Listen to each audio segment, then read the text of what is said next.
नमस्कार मुलांनो, इयत्ता दुसरीच्या मराठी पुस्तकातील कविता तिसरी बघायची आपण. फुलपाखरू. फुलपाखरू फुलपाखरू छान किती दिसते फुलपाखरू, या वेलीवर फुलांबरोबर गोड किती हसते फुलपाखरू. फुलपाखरू फुलपाखरू छान किती दिसते फुलपाखरू, पंख चिमुकले निळे जांभळे हलवून झुलते फुलपाखरू. फुलपाखरू फुलपाखरू छान किती दिसते फुलपाखरू, डोळे बारीक करती लुकलुक गोलमणी जणू ते फुलपाखरू. फुलपाखरू फुलपाखरू छान किती दिसते फुलपाखरू, मी धरू जाता येईन हाता दूरचे उडते फुलपाखरू. फुलपाखरू फुलपाखरू छान किती दिसते फुलपाखरू.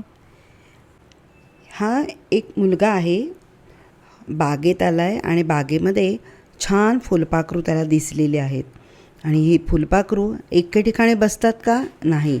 कधी या फुलावरून त्या फुलावर, त्या फुलावरून या फुलावर, म्हणून तो फुलपाखराचं गाणं म्हणतो आहे. फुलपाखरू छान किती दिसते फुलपाखरू, या वेलीवर फुलांबरोबर गोड किती हसते फुलपाखरू. वेलीवर बसले बघा, ह्या वेलींवरून पुन्हा ती फुलांवर इथे बसते आहे, म्हणजे एका ठिकाणी ती बसतच नाही.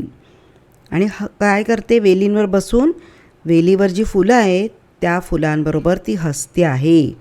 पंख चिमुकले निळे जांभळे, चिमुकले अगदी नाजूक, त्यांचे पंख खूप नाजूक असतात. जरी आपण हात लावला तर त्याचा जो पंखांचा रंग आहे ना आपल्या हाताला चिकटतो, एवढे त्यांचे पंख नाजूक असतात. कसे रंग आहेत? निळे जांभळे. बघा इथे लाल आहे, इथे निळे जांभळे आहे, पिवळे आहे, नारंगी आहे. हलवून झुलते फुलपाखरू, म्हणजे ती फुलपाखरू आपलं पंख हलवत उडते आहे, म्हणजे तिचा रंग जो आहे छान प्रकारे आपल्याला दिसतोय. डोळे बारीक करती लुकलुक, हे डोळे बघा इथे आहेत, अगदी बारीक आहे आणि लुकलुक म्हणजे बघत असते डोळ्याने, मोठ्या डोळ्याने दिसते. गोलमणी जणू ते फुलपाखरू, तिचे जे डोळे आहे बारीक आहे, लुकलुक बघते आणि ते डोळे कशासारखे दिसत आहेत? गोल मण्यांसारखे. जणू म्हणजे त्या मण्यांसारखे दिसत आहेत, मणी नाही आहेत ते. मी धरू जाता येईन हाता दूरच ते उडते फुलपाखरू. आपण जरी तिच्याजवळ हात घेतला ती लगेच उडून जाते, तिला माहिती आहे आपल्याला हे पकडणार. काही काही मुलं काय करतात माहिती आहे? पकडतात आणि घरात ठेवतात किंवा खेळतात तिच्याबरोबर.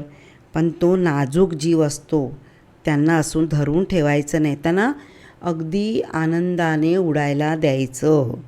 ठीक आहे. आता ह्या कवितेचा आपण प्रश्न बघणार आहोत. फुलपाखरू कसे दिसते? तर छान दिसते. फुलपाखरू कोणाबरोबर हसते? फुलांबरोबर. पाखरांचे पंख कसे आहेत? नाजूक. नंतर इथे बसते, हे जे शब्द आहे याच्याबरोबर त लावून हा शब्द पूर्ण करायचा आहे. उडते, झुलते, करते, दिसते, जेवते. त्यानंतर हे जे आहे ह्याला शब्द दिलेत पण आकार म्हणजे स्वरचिन्ह दिलेले नाहीत, ते तुम्ही चित्र बघून ते पूर्ण करायचं आहे. आता इथे हे काय आहे? कपाट, म्हणजे प ला काना पा ट. आता हे गुलाब आहे, म्हणजे गला उकार द्यायचा आहे, गुलाब. आता ही कैरी आहे, म्हणजे कला 2 मात्रा, कैरी. चिमणी, पहिली वेलांटी, चिमणी. काय? रुमाल आहे, म्हणजे रला उकार, रुमाल. पतंग, तला अनुस्वार. झाड, झला 1 काना, केळी, कला 1 मात्रा, केळी. आणि हे काय आहे? बॅट, म्हणजे ॲ चौकार आला, बॅट. ठीक आहे. हे प्रश्न तुम्ही आपल्या वहीत लिहून तुमच्या शिक्षकांना दाखवायचे आहेत. आता हा तर तुम्हाला व्हिडिओ आवडला तर तुम्ही लाईक करा, शेअर करा आणि सबस्क्राईब करा. थँक्यू.